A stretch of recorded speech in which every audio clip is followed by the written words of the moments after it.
Социальная газификация Якутии – программа догазификации населенных пунктов республики без привлечения средств граждан до границ земельного участка или дачного товарищества. Социальная газификация проводится только в газифицированных населенных пунктах. Как узнать, подходит ли мой дом под социальную газификацию? Обязательное наличие в населенном пункте газа. Оформленный в собственность жилой дом с земельным участком. Важно!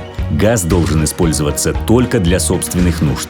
Для зарегистрированных дачных товариществ газ доводится до их границ. Как подать заявку? Направить заявку можно на сайте АО «Саха-Транснефтегаз» или обратившись в офис компании. Требуется предоставить полный пакет документов. Газ будет подведен бесплатно в соответствии со сроками, указанными в договоре. Всю подробную информацию о социальной газификации вы можете найти на сайте sg.aostng.ru.